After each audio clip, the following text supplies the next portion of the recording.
countdown for blastoff. X minus 5, minus 4, minus 3, minus 2, X minus 1. Fire!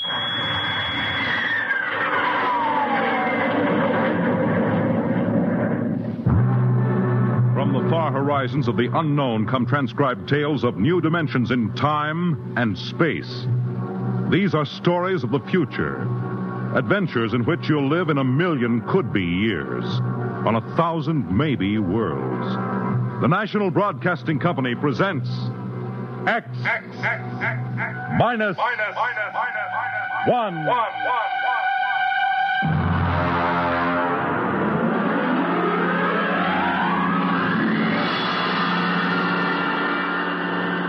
Tonight's story, Mars is Heaven.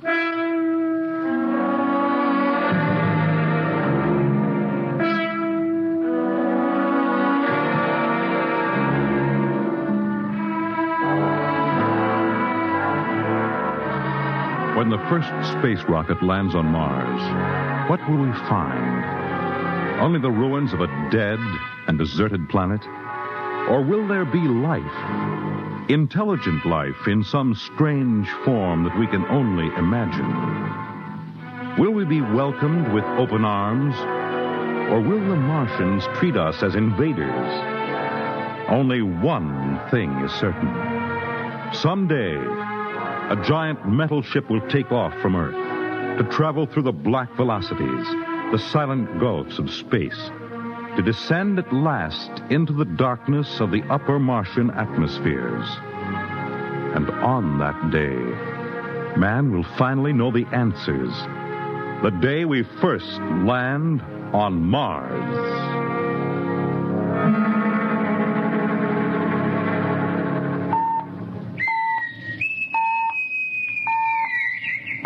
Now hear this. Approaching critical deceleration. Fasten gravity suits. Stand by to land. There it is. We've intersected the course vector, sir. All right, Mr. Lustig. Over to manual control. Aye, sir. Masters, sound general quarters. Aye, sir. Mr. Lustig, what do you make of the terrain? There seems to be a heavy ground, Miss Captain. We won't be able to use the infrared lights. And we'll have to come in on radar. Isn't that a little risky, sir? Landing in the dark? I'd rather run the danger of a blind landing, Lieutenant, than come in without the cover of darkness. Remember, we don't know what kind of reception is waiting for us down there. Airspeed 500. Altitude now 4,000. Bridge to engine room. Stand by for deceleration. Fire forward tubes 1 and 3.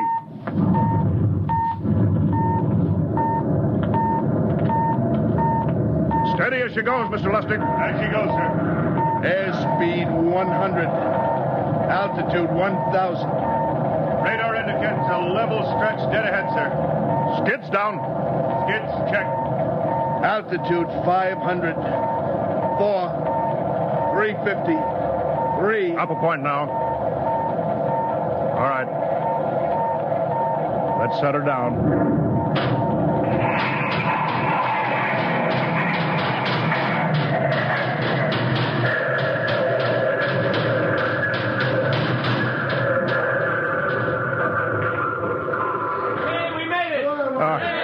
Cut the power.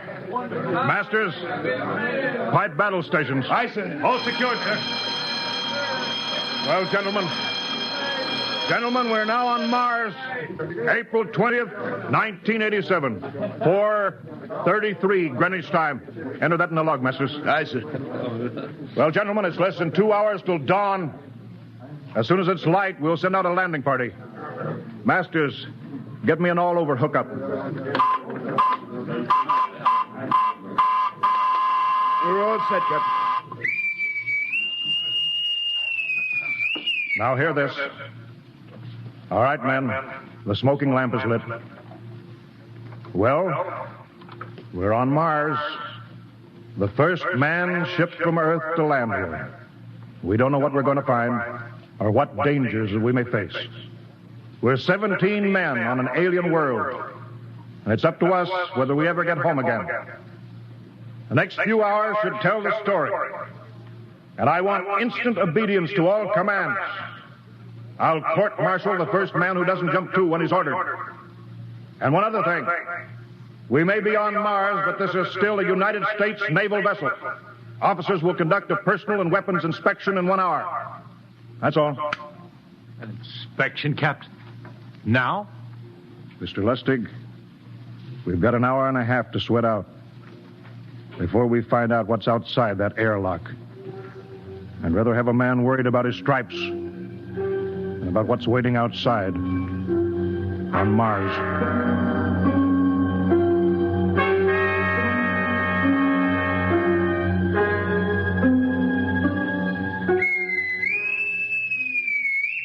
Now hear this. Landing party report to forward airlock. Captain Black, Lieutenant Hingston, Lieutenant Lustig, and Dr. Horst report immediately to forward airlock. There's now landing time -5. Well, they're paging us. You ready, Dr. Horst? Yes, Mr. Lustig. As ready as I will ever be. Come on, let's get in the lock.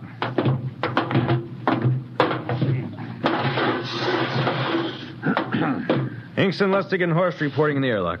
Very well, sir. The captain will join you. 4 minutes to go.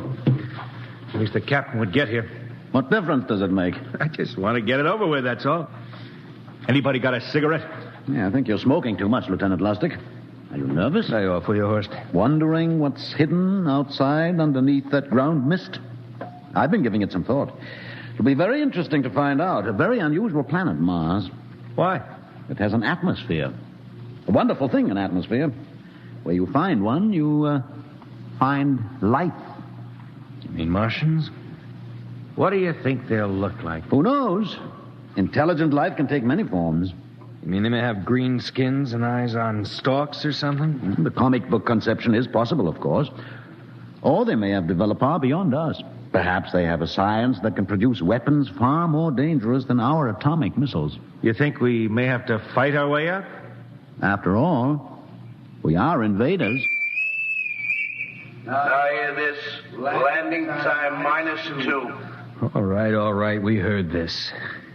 You know what I'd like to find outside that airlock? Good old Illinois. Ever been there, Lustig? Only Chicago. Well, you ought to see my hometown. Green lawns, big white houses. Sounds like my hometown. My grandmother used to have one of those iron deer on the lawn. Every Halloween, we'd paint another color. One time, we painted it black and white like a Holstein cow. Where does your family live, Dr. Horst? I have no family. When I was a child, they were gassed to death in the Dachau concentration camp. Tough. No, it has its advantages. I have no ties on Earth. Nothing to lose now. I imagine I'm the only one on board who is free to enjoy our present peculiar position. All right, Masters, you can button it up now. Aye, sir. Well, gentlemen, check your sidearms. In 1 minute, we'll be the first men to set foot on Mars. Quite an honor, eh? As long as the medals are not rewarded posthumously. Still uneasy, Dr. Horst? Captain Black, I've been uneasy ever since I can remember. On Earth and on Mars. Well, 30 seconds. Give me the intercom phone, Lustig. Yes, sir. Masters? Aye, sir. Battle stations are to be manned until we return.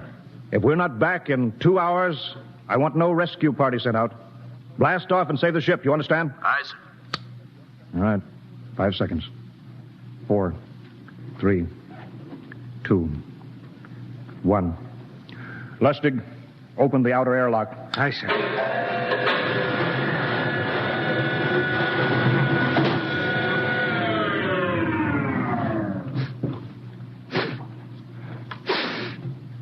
It's fresh air. Let's go. All right, now, take it easy. It's too dark to move fast. Quiet, isn't it? Not even a wind. Can't see anything from this ground this time. We don't know what's out here. All right, come on. What the quiet? Captain, I could swear that sounds like a rooster. I don't hear it anymore. Very homely but unlikely sound. A rooster crowing on Mars? Hingston, Aye, sir. set that machine gun 25 yards to the flank. We'll stay here till the ground mist lifts. Aye, sir. What do you make of the ground, Horst? Grass. Plain grass. You can see some large foliage there where the mist's thinned out. What the? Hingston, hold your fire, you fool! I hit it, Captain. What? Some kind of wild animal. I hit it. I could see the tracers, but it's still standing. Come on, Horst. Doctor, where are you? Up ahead, admiring the wild animal. Careful, Horst. Wait for us. Don't worry, Captain. It's an iron deer. A lawn ornament. Well, that's impossible. It's hollow. Interesting, isn't it? A whitewashed Victorian iron deer sitting on a lawn in the middle of Mars. I don't understand. Look around. The mist's lifting. Hey, Captain, look there. It's a house, a regular old-fashioned house. But, sir, on Mars. Good Lord. I haven't seen carved scrolls and gingerbread like that in years. Look at that porch swing. The geraniums. There. I told you it was a rooster, Captain. Give me the glasses, Lustig. I want to take a look through that front window. Well, there's an upright piano. Some sheet music on it. Lustig, it's beautiful Ohio. Oh, it can't be, sir. Horst, do you think that civilization of two planets could be identical? I don't know. That specific variety of geraniums is only 50 years old on Earth. Is it logical that they should develop in Mars? How about that porch swing and the piano and beautiful Ohio? Why, it's impossible. Captain Black, this looks like the town I was born in. Well, it looks like my hometown, too. I've thought of something, sir. It's the only solution. Maybe we're not the first ship to reach Mars from Earth. Don't be ridiculous, Lustig. Oh, how else can you explain it? Suppose some scientists got together. They invented some spaceship and planted a colony here. That's the only answer. That's impossible, Lustig. Been space travel, it couldn't be secret. Do you have any idea what ships cost, what industrial power is needed? No, there's got to be some logical reason. I think perhaps we might find out, Captain. The light just went on in that house. Kingston, cover that door with the machine gun. Aye, sir. All right, come on, Horst. We're going to ring that doorbell. There's got to be a scientific answer to all this.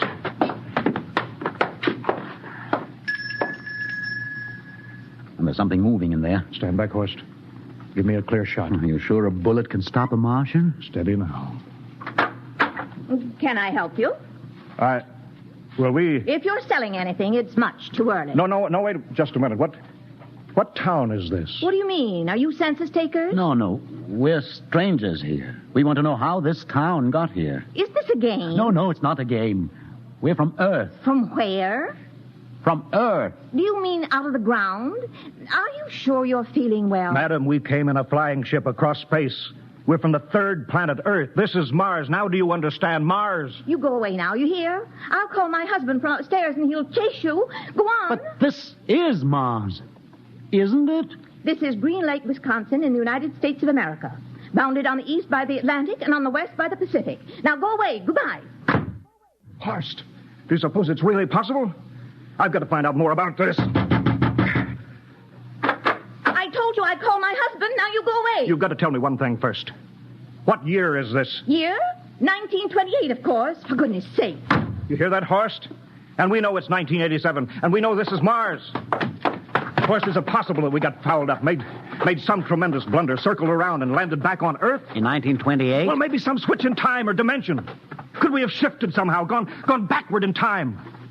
Oh, Horst, this won't hold water. It's not logical. We checked every mile. We went past the moon, out into space. We're on Mars. Lustig out at point. Hingston in the rear. Keep that gun at half load. Aye, sir. Horst, there's got to be some cold, logical solution. Captain. What? That house down the street, the white one with the green shutters. Lustig, what's the matter? I never thought of... Thank God! Lustig, come back here. He's running for that house. That crazy fool. After him, quick. Lustig, stop! Come down off of that porch. Grandpa! Lustig, what the devil do you think you're doing? Albert!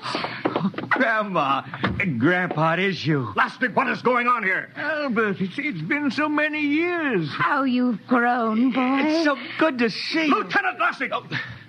Captain, Grandma, I want you to meet my friends.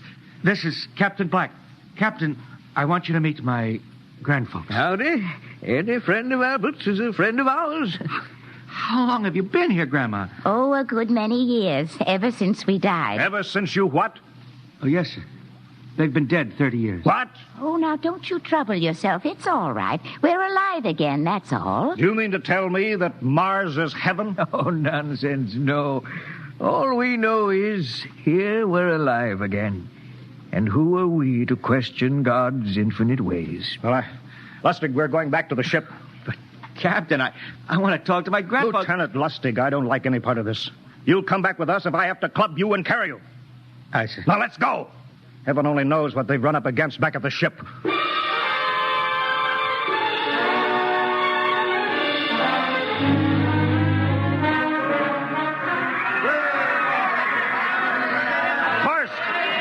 Crowd around the ship. Looks like we're being welcomed with a celebration, Captain. Celebration? They've abandoned ship. Every port is open. No guard set. You masters! Hiya, Captain. Meet my old dad. Dad, that's Captain Black. He's not a bad guy for naught. Hingston! What's it? Bring that band back. Use force if you have to.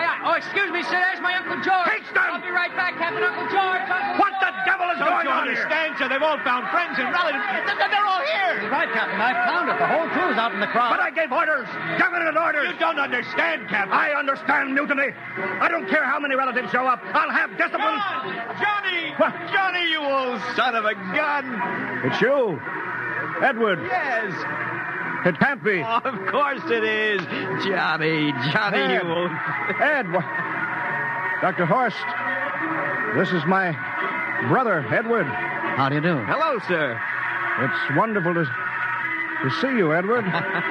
Look, I've got to get back to my ship. Oh, Johnny, wait. I almost forgot. Mom's waiting at home. Mom. Yeah, and Dad, too. Mom and Dad are alive? Then you're real, Ed. Well, of course. Don't I feel real? How's that, huh? Why, Ed! We've got lunch for you, Johnny. Mom's making corn fritters. Dr. Horst, haven't you found anybody? No, Captain. I have nobody. Well, then you come on home with me, right, Ed? Why, sure. Horst, you wouldn't believe it, but it's been 35 years since I had Mom's corn fritters. By George, 35 years.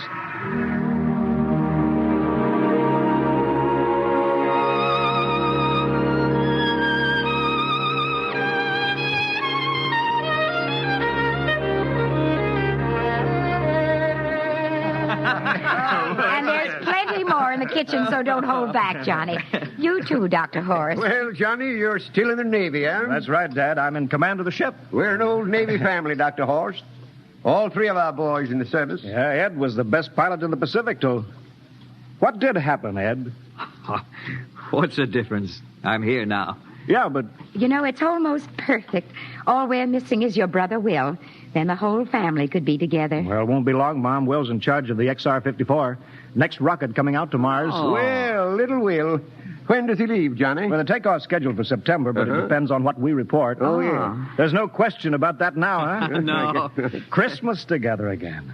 That'll be something. Sure will, yes, sirree. Well, this calls for a celebration. How about a little of the old dandelion wine, eh, Johnny? Now, Father, don't you go giving Johnny too much wine. He's a big boy now, Mother. Well, sir, isn't everything just fine? Just fine.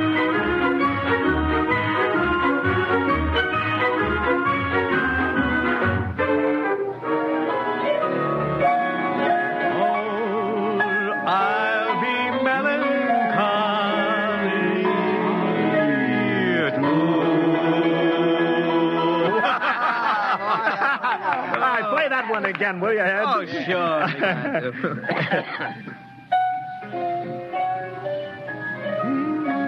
Well, Dr. Horst, what are you doing sitting over here alone? What do you think of my little family? Very nice. You know, I can't understand why you didn't find any folks here, Dr. Horst. It's just a shame everybody else is so happy. Well, I never remembered my family, Mrs. Black. All I know is they were gassed at Dachau during the Second World War. When I was liberated, I was in delirium 3 months. I cannot remember anything before then. A psychiatric phenomena. Well, that's terrible. Isn't there anything anybody can do? I don't want to remember. I have not had a pleasant life. I prefer to be free of emotional entanglements. They interfere with a scientific approach. Oh, I'm sorry, Dr. Horst.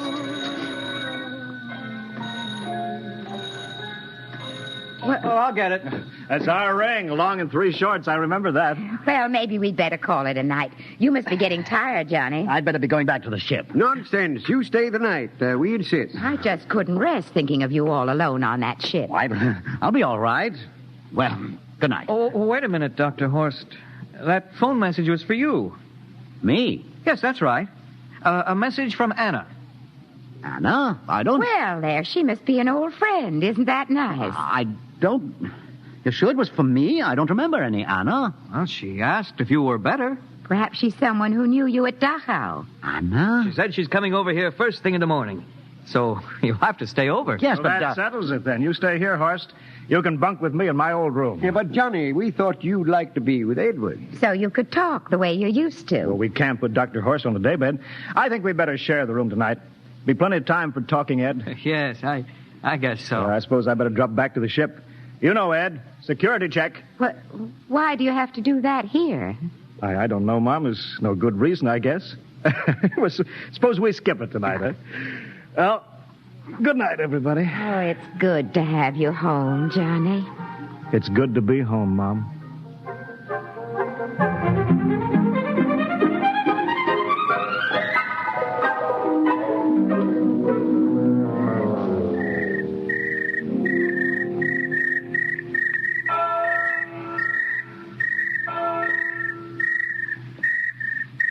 Captain Black. You asleep? No, I've been thinking about what we were expecting. Green-skinned Martians. All the time there was only Mom and Dad and Edward waiting. That's funny what tricks your imagination can play on you. Well, I guess Mars is heaven, Horst. You know, I've been thinking about Martians, too. Captain, just suppose there were Martians, and they saw us land, and suppose they thought of us as invaders. What would be the best weapon they could use against our atom bombs, huh? I don't see what you're getting at. They would want to disarm us first, huh? To wipe out all suspicion, to make us feel at home. Captain, suppose this house isn't real. Suppose the people are just images, stolen from our own memories by Martians, created for us by telepathy, hypnotism. Oh, that's the craziest theory I ever heard. Maybe that's why there was no one for me. Because in all my life, there is no happy memory, no real loved person, not even my mother. I don't remember her. Only the piles of rotting corpses at Dachau.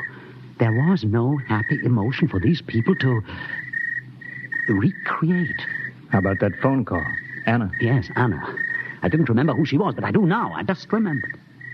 When I was freed from Dachau, sick, delirious, I raved about a wonderful, kind nurse named Anna that took care of me. Well, there you are. It's logical. She's coming to see you tomorrow. But there was no Anna. I'd been nursed by a man. What? Anna was only a dream. And there's only one way they could have learned about her, by reading my subconscious mind. That's impossible, Horst. Why? A whole crew was thinking of home. Suppose the Martians read our minds. Yes, but if there are Martians... If there are, they have us separated. Each man in a different house, sleeping, trusting. No one at the guns. I left my pistol downstairs. Do you think there's something to this, Horst? It's a perfect trap, Captain. Who would suspect his own mother, his grandparents? How easy. Just a knife in the heart of each sleeping man. That's impossible, Horst. But we've got to get back to the ship. Listen. The crickets have stopped. Come on. We don't know when they change back to whatever they really are. All right, careful.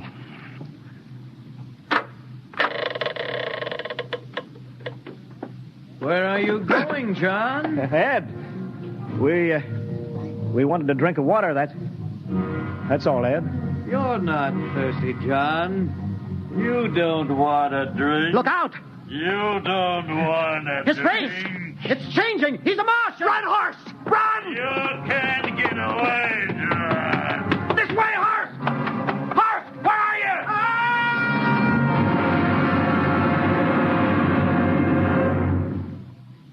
Hello! Can you hear me, Earth? This is Captain John Black, the XR-53 calling from Mars. I've locked myself in the ship, but they've crippled it. I can't take off or fire the guns, and they're coming for me now, the Martians. I'm all alone here. All the rest are dead. Hinkston, Lustig, Dr. Horst. Poor Horst, he didn't even reach the door. Listen! They're trying to break through the hull. Edward and Mom and Dad and all the folks. But they're changing now. They're melting and changing back into... They're Martians. Can you understand? Martians, not men. They made us think that Mars was heaven and we fell into the trap. Can you hear me, Earth? You've got to stop the next rocket. Listen, tell my brother Will. Tell my brother not to come. They'll trap him, too. They'll kill them all. Hello? Hello? Can you hear me, Earth? This is John Black on Mars. Hello, Earth. This is John Black on Mars. Hello, Earth. Hello, Earth.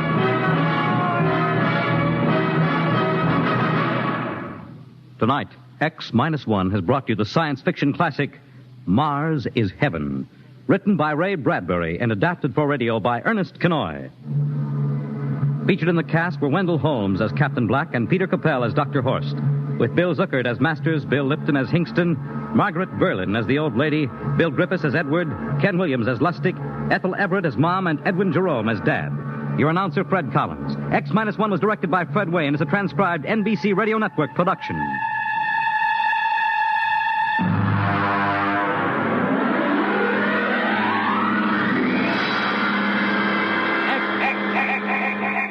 X-1.